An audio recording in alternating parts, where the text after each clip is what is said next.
Good morning, ladies and gentlemen, boys and girls. Welcome to Lead or Led By. Today we are presenting a great leader, a leader who is an artist by nature and who believes in community services and does community services by his art and multidisciplinary talents.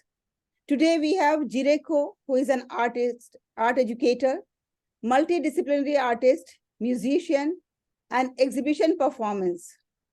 Mr. Jireh is a performance maker with a focus on intercultural, interfaith, and interdisciplinary works, working with organizations such as the Ministry of Education, as well as interdisciplinary, as well as he is working independently. He had the privilege to organize and spearhead many educational and art projects on a national scale, working extensively with industry partners and stakeholders on a national level, bringing the love of arts to the people from all walks of life. Through his efforts with community, Jireh hopes to bridge people and practitioners of different cultures, generations, and disciplines to foster an environment of inclusiveness, collaboration, and experimentation. Today, JAHAN-E is privileged to have a person like Mr. Jireh, who belongs to the young generation, and still he is striving to bridge the gap and bring the people together. Hello, Mr. Jireh, how are you? Hello. Thank you, Dr. Halima, for having me here online with you.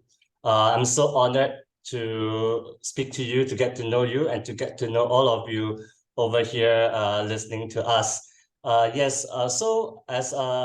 for the wonderful introduction. Thank you, Jireh. Yeah. Thank you.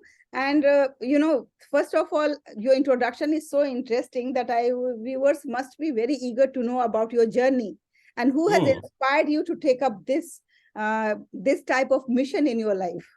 Right. Yeah, so when we hear like this by introduction, there's like so many parts, right? So it's like multicultural focus, and also multi-faith, and also interdisciplinary. So like what actually am I doing? You know, I would say that actually is at the heart, I'm both artist and an educator.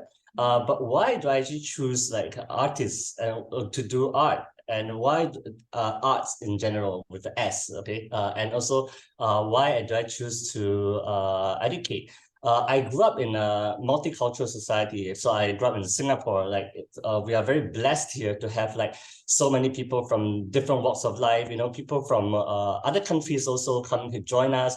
People that are born here that are from different race, different faith. We are a melting pot of cultures. So growing up in this environment, especially like studying in Singapore as a kid, there's so many exposure, you know, to different cultures. Especially in the school, we have very good initiatives in our education, such as celebrating all the different festivals. We also have International Friendship Day. We have like Racial Harmony Day, things like that. So we dress all in different different race costume, and then celebrate, appreciate each other. You know, so it's actually very nice. Actually, like when I grew up in this such a multicultural society, actually my inter faith journey actually started later.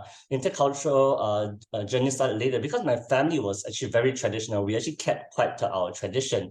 But since young, I was already very interested in many different disciplines. So like, you know, biology, psychology, philosophy, and arts. I was always very interested in the world, especially the natural world. You know? So like I was very good at biology. My family thought I was going to be a doctor. I was, in the end, I actually became an artist, you know. So like why, you know, like actually my parents was a bit puzzled. You know? Only doctor, engineer, officers, these are considered to be the prestigious jobs, and then artists, yes. That's something you will not be able to earn. That's what was the concept in those days. Yeah. Yes. And so your family is quite traditional, but at the same time, like I realized I chose art was actually because I could see that you can bring so many disciplines together in one, you know, and open up your mind, open up to your vision to see so many things, and at the same time also like help people, as you know. So I wanted to be a doctor when I was young because I really like to help the people, and like I realized that you can actually touch and help people and heal people in different ways too. That's why I ended up being an educator also. So like I think I was quite blessed that actually like my family could not afford for me to go and study the art, but I actually got a scholarship to from the government to actually go to study art at Goldsmiths in London. And actually, it was in this time in London that actually I started to open up to all the different cultures and faith around me. It was quite funny because like growing up in Singapore, you thought that I would actually be exposed to this, yes, a bit in school, but it was only in London when I actually really started this journey. And was because funnily interesting is actually because of a mystical experience I had when I was writing an essay, you know, for my course in London. But then that started out was like it was so beautiful, and I saw like the beauty of the world and in so many colors and so many kind of people. I was actually feeling so much beauty and love for all the different people. And I actually my first actually went into my first time I actually went into a synagogue and also into a Hindu temple was actually in London, not in Singapore. Yeah, and then by the same time when I came back to Singapore, I continued on that journey, and I started to do a lot of community work in the arts, into intercultural stuff. And at the same time, also because of my scholarship, I had to work with the government in Singapore for education. And I actually am privileged to meet so many different passionate people in the education system here, in the different disciplines, you know, in different disciplines of art, when you are and speaking about, science. yes, when you are speaking about like Singapore education, and then naturally the Yes. people have to be passionate and dedicated. Singapore is considered to be the number one education system.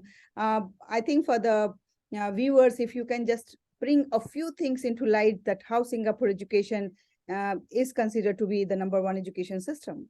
I would actually be careful to say it's the number one. I think like every education system has like its good thing. So like we are also learning a lot. I think one good thing about our education system is that we are always seeking to improve and learn and look at different case studies all over the world. I mean, we are also looking at Estonia, especially for their music education, you know, like how their choral program is so important. Everybody has to sing, and we actually also bringing such philosophies into our education system in Finland, Estonia, Norway, even American education system, New Zealand.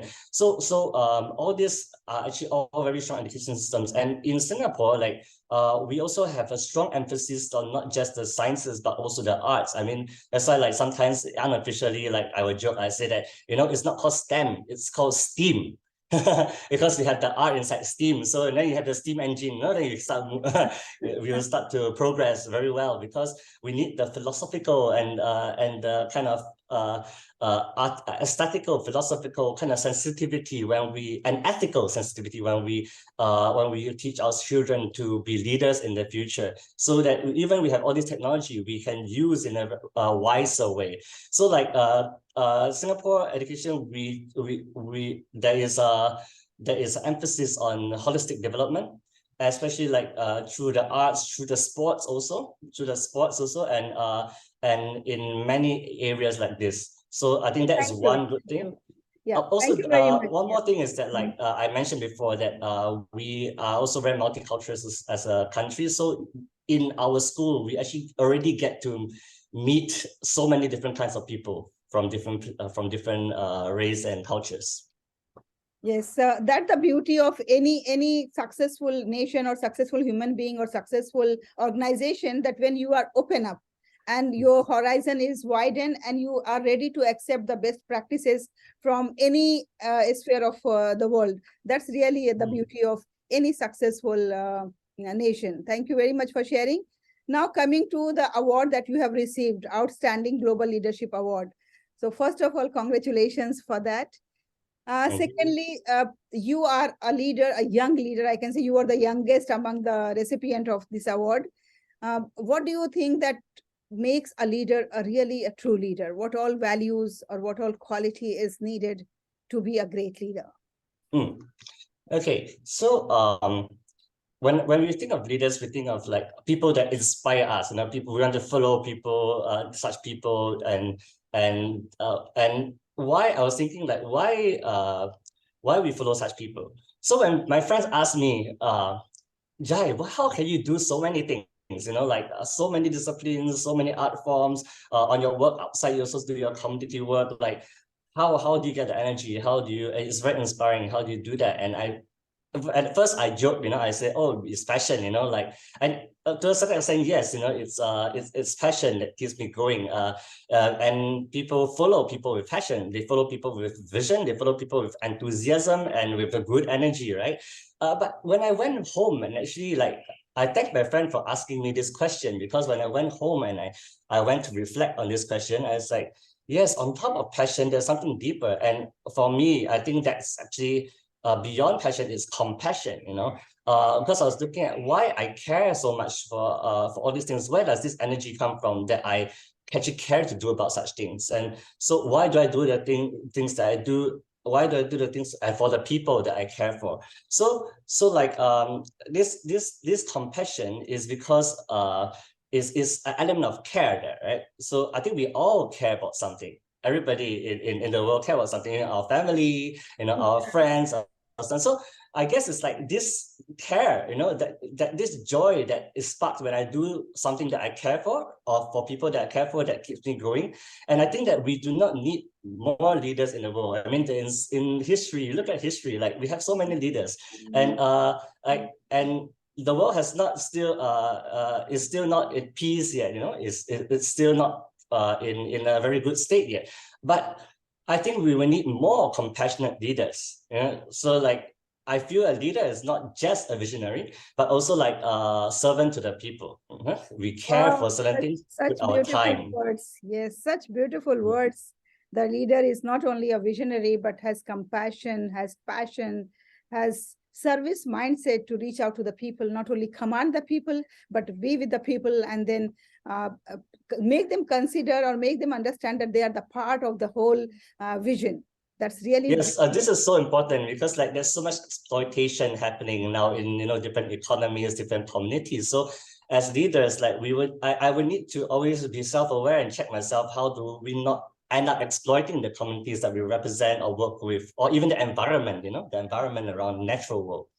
Thank you, Jireh. Now, suppose after 5 years, if JAHAN-E is going to search for Jireh, so where I can find Jireh? You can, after 5 years. Yeah. I mean, I'd probably be still, I'm not sure which part of the world I would be at, but I would definitely be also in Singapore. So you can find me here because my family is here. So, and also a lot of the communities I work with is here. So like, I would definitely still be doing and engaged here to a large degree. And this is something that will not change for quite a while, because like the community I work with is also, I mean, communities are localized, right? At the same time, of course, I'm also working in different communities around the region. So yeah, we will see. We will see. Okay, thank you very much. And I wish you all the best, because the art, it has like lots of avenues to move forward, to be on the pinnacle of your success. And JAHAN-E wishes you all the success and all the prosperity in your life. Thank you very much for being with us. It was really lovely talking to you. You are the young leader, I must say, who is representing the new generations, trying to change the mindset of the people, that how the people have to be community service mind oriented, not only thinking about themselves, but thinking about the people around them. Thank you very much for being with us. Take care. Thank you, Dr. Halima. Thank you, everybody, for having me. Thank you.